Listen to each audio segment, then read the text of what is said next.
কল্পনা করুন অন্ধকার রাত, চারপাশে তীব্র বৃষ্টি আর ঝড়ো হাওয়া।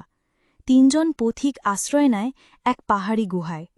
হঠাৎই একটি বিশাল পাথর গড়িয়ে এসে বন্ধ করে দেয় গুহার একমাত্র পথ। তারা তখন বুঝতে পারে মানুষ কিছুই নয়, সবই আল্লাহর হাতে। তাদের সামনে তখন ছিল একমাত্র পথ, দোয়া। প্রথম ব্যক্তি আল্লাহর কাছে তার সততা ও আমানতের গল্প তুলে ধরে। সে একদিন মজদুরকে বেতন না দিয়ে রাখে, পরে সেই টাকা দিয়ে ব্যবসা করে।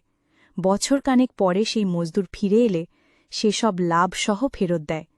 সে বলে, হে আল্লাহ, আমি শুধু তোমার ভয়ে তা করেছিলাম। আমার এই কাজ যদি তোমার কাছে কবুল হয়, তাহলে আমাদের জন্য এই পাথর সরিয়ে দাও। পাথর কিছুটা সরে যায়। দ্বিতীয় ব্যক্তি দোয়া করে নিজের নফসের সাথে যুদ্ধের কাহিনী বলে।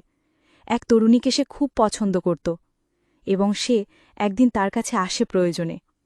লোকটি সুযোগের দরজা খুলে দেখে, কিন্তু হঠাৎ আল্লাহকে স্মরণ করে। সে বলে, আল্লাহকে ভয় করো, এবং সে কিছু না করেই তাকে সম্মান দিয়ে চলে যায়।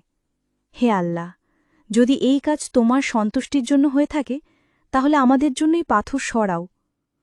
আরও কিছুটা সরে যায়। তৃতীয় ব্যক্তি ছিল এক সৎ সন্তান।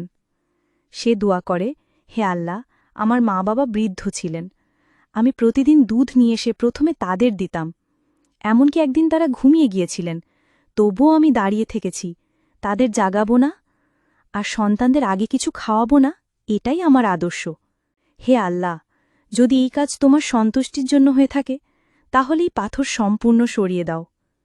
এবং অবশেষে আল্লাহর রহমতে পাথর সম্পূর্ণ সরে যায়। তারা নিরাপদে গুহা থেকে বেরিয়ে আসে। নেক আমল কখনো বৃথা যায় না। আল্লাহ সব জানেন। সততা, ধৈর্য আর নেক কাজ একদিন আপনার মুক্তির পথ খুলে দেবে।